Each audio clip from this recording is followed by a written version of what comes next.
உங்களுக்கு தகவல் தெரியுமா? ஏடிஎம் கார்டு இல்லாம பணம் எடுக்கலாங்க. அது எப்படி வாய்ப்புனா, இப்ப நீங்க எங்கேயாச்சும் வெளியூர் போயிருந்திருப்பீங்க, ஏடிஎம் கார்டை மறந்து வச்சு போயிருந்திருக்கலாம். சம்டைம் ஏடிஎம் கார்டு ஒர்க் ஆகாம கூட இருக்கும். சில கார்டு ரீட் ஆகாம இருக்கும், சில கார்டு ஒர்க் ஆகுது, கார்டு எதுவும் ப்ராப்ளம் வந்திருக்கலாம். அந்த சமயத்துல பணம் எடுக்கிற சூழ்நிலை உங்களுக்கு உருவாகலாம். அப்படிங்கிற பட்சத்துல ஒரு சிஸ்டம் இருக்கு. அது என்னன்னா ஆதார் எனபிள்டு பேமெண்ட் சர்வீஸ்பாங்க, பேமெண்ட் சிஸ்டம் பாங்க. அது மூலியமா எடுக்கலாம். அதற்கு நீங்க என்ன பண்ணணும்னா, உங்களோட ஆதார் நம்பர் தேவை. நீங்க அந்த அருகில் உள்ள ஜெராக்ஸ் கடை, இந்த ப்ரௌசிங் சென்டர், கம்ப்யூட்டர் சென்டர் இங்கெல்லாம் போய் கேட்டீங்கன்னா அவங்க இந்த சர்வீஸ் ஆக்டிவ் பண்ணி வச்சிருப்பாங்க. அவங்கள்ட்ட போயிட்டு உங்களோட கட்டவிரல் ரேகை தம்பி பர்சன் வச்சு நீங்க உங்களுக்கு தேவைப்படுற பணத்தை எடுத்துக்க முடியும்.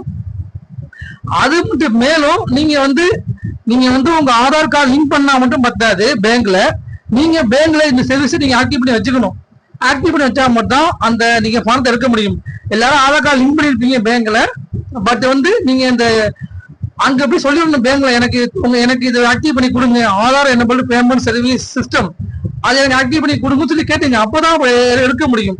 இப்ப நான் உதாரணத்துக்கு நான் போய் அர்ஜென்ட் எனக்கு ஏடிஎம் கார்டு ஒர்க் ஆகல, சரி அந்த சிஸ்டத்துல எடுக்க போலான்னு போய் போறப்ப எனக்கு எஸ்எம்எஸ் வந்துச்சு. என்ன அவங்ககிட்ட போய் எடுக்க முடியல. என்ன காரணம்னா, நான் அந்த சிஸ்டம் அந்த இது எனபிள் பண்ணலன்னு சொல்லி எஸ்எம்எஸ் வருது. பேங்க்ல போய் சொல்லிடணும், நம்ம சொல்லணுமா, எனபிள் பண்ணுன்னு சொன்னாதான் எனபிள் பண்ணி கொடுப்பாங்களா. அந்த எஸ்எம்எஸ் நான் உங்களுக்கு காட்டுறேன் பாருங்க.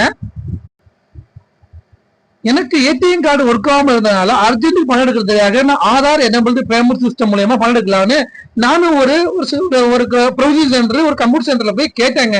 அப்படி பணம் எடுக்க முயற்சி பண்ற சமயத்துல, ஆதார் கார்டு மூலமா எடுக்க முயற்சி பண்ற சமயத்துல எனக்கு இந்த எஸ்எம்எஸ் வந்துருச்சு பேங்க்ல இருந்து.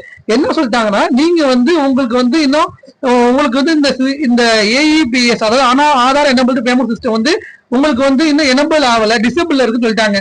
இப்ப நான் போயிட்டு இது எனபிள் பண்ணாதான், இந்த சர்வீஸ் வேணும்னு சொன்னாதான் எனக்கு இந்த சர்வீஸ் கொடுப்பாங்களாம். அப்ப நம்ம இதை ஆக்டிவ் பண்ணி வச்சுட்டோம்னா நம்ம ஆதார் கார்டு மூலியமா பணம் எடுத்துக்கலாம், ஒரு எமர்ஜென்சிக்கு எடுத்துக்கலாம். உங்களுக்கு தேவைன்னா இதை நீங்க பேங்க்ல சொல்லி வாங்கி வச்சுக்கீங்க. எமர்ஜென்சிக்கு ஏடிஎம் கார்டு இல்லாம உங்க ஆதார் கார்டு மூலியமா பணம் எடுக்கிறதுக்கு வாய்ப்பு இருக்குங்க. மத்தவங்க சொல்லி அவன் உருவாக்குங்க. நன்றி.